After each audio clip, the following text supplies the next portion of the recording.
Parco Giustiniani, un polmone verde nel cuore di Spresiano. I 1000 voci dell'aria, un esperto ci spiega quali fattori modificano l'aria. Stop al fumo, ecco come un vizio può inquinare. Quanto siamo ecologici? Lo abbiamo chiesto ai nostri compagni.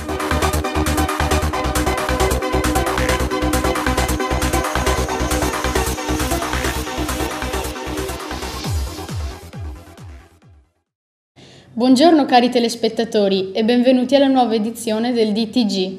Oggi parleremo dell'aria.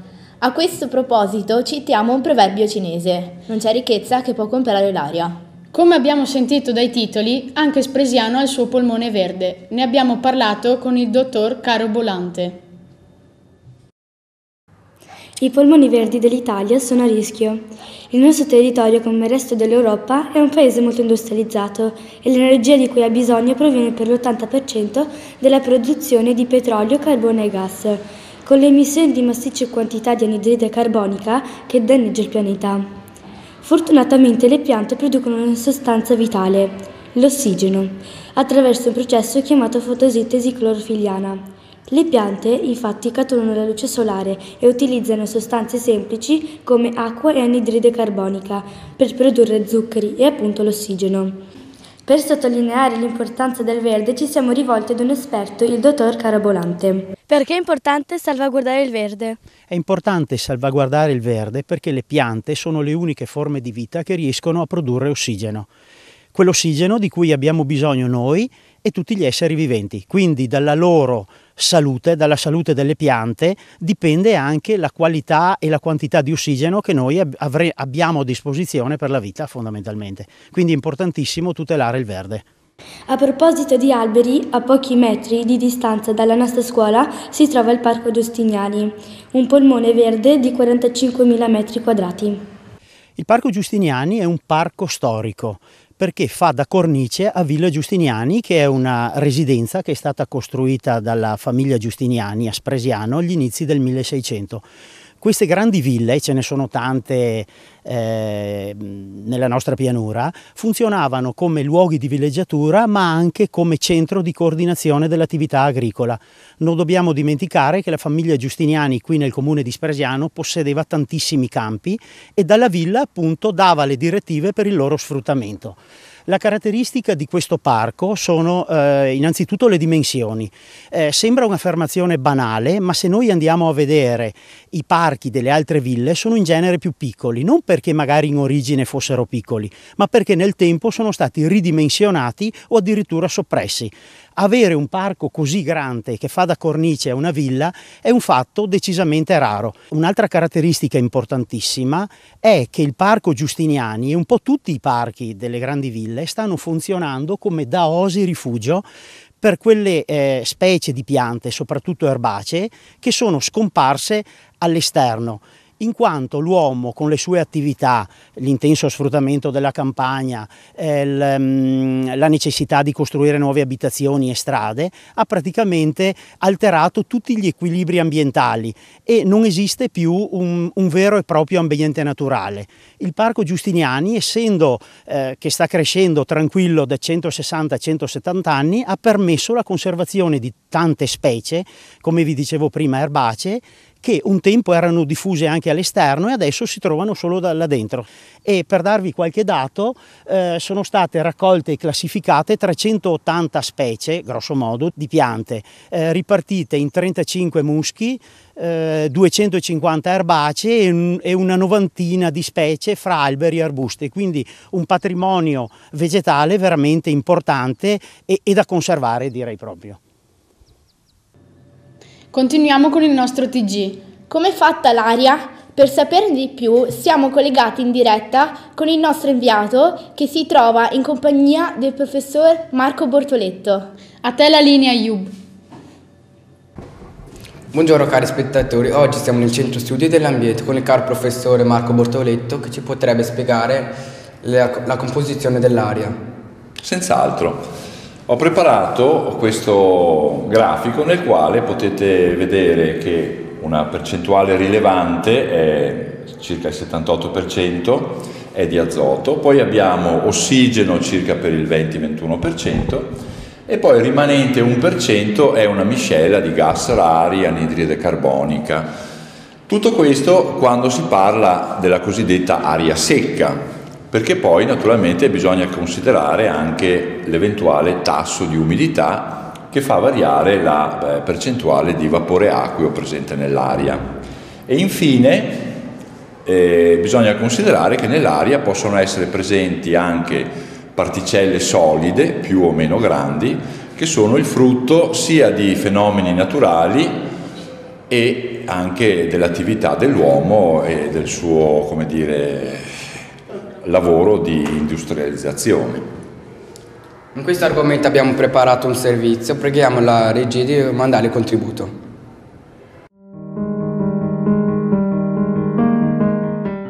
L'aria forma tutto intorno alla Terra un involucro gassoso chiamato atmosfera. L'atmosfera non è tutta uguale, né come composizione né come concentrazione di molecole di gas. Essa quindi è suddivisa in strati, caratterizzati da temperatura e composizioni diverse. Un parametro importante dell'aria è l'umidità atmosferica, cioè il vapore acqueo contenuto in essa. L'aria può essere umida se contiene tanto vapore acqueo o secca se ne contiene poco. Il livello di umidità dipende dall'evaporazione e dalla temperatura. Più alta è la temperatura, più umida sarà l'aria. L'aria esercita una forza che viene definita pressione atmosferica. La pressione atmosferica non è costante, ma può variare secondo due fattori importanti: la temperatura e l'altitudine. Quando la temperatura sale, la pressione scende e viceversa. Man mano che ci si alza di quota, la colonna d'aria soprastante diminuisce e quindi la pressione è sempre più bassa.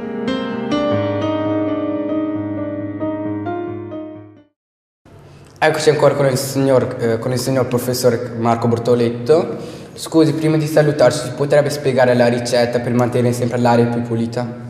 Volentieri, ho pensato con alcune slide di dare qualche suggerimento che sia, come dire, praticabile anche da voi giovani, insomma, perché come potete vedere i grandi che avrebbero la responsabilità riguardo a queste grandi questioni non sempre riescono a mettersi d'accordo e quindi poi la terra e noi compresi ci dobbiamo, come dire, sorbire l'esito di questi accordi che non vanno a buon fine.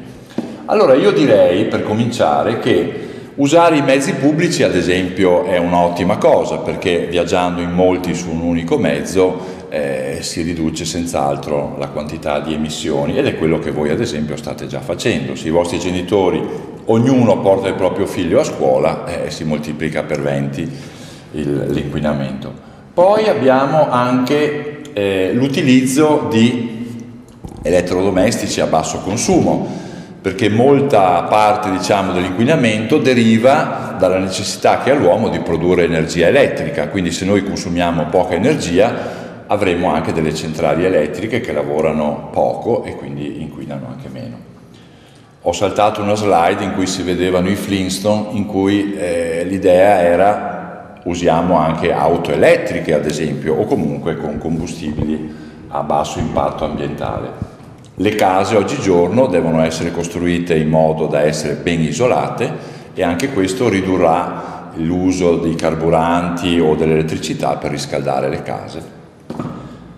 Non lasciamo lampadine accese inutilmente perché anche questo comporta consumo e spreco di energia e quindi necessità di produrre energia. Se installiamo dei pannelli solari o fotovoltaici avremo un risparmio e anche in questo caso contribuiremo a inquinare di meno, perché altrimenti potremo trovarci anche in questa situazione prima o poi. Insomma. Grazie professore, mandiamo la linea allo studio. E ora parliamo di uno dei vizi più dannosi, il fumo. Uno stile di vita può influenzare l'inquinamento? Scopriamo come nel prossimo servizio. Gran parte della popolazione europea vive nelle città. Lo sviluppo delle attività industriali, dei trasporti e degli insediamenti abitativi fa sì che nelle aree urbane l'aria raggiunga livelli di inquinamento elevatissimi.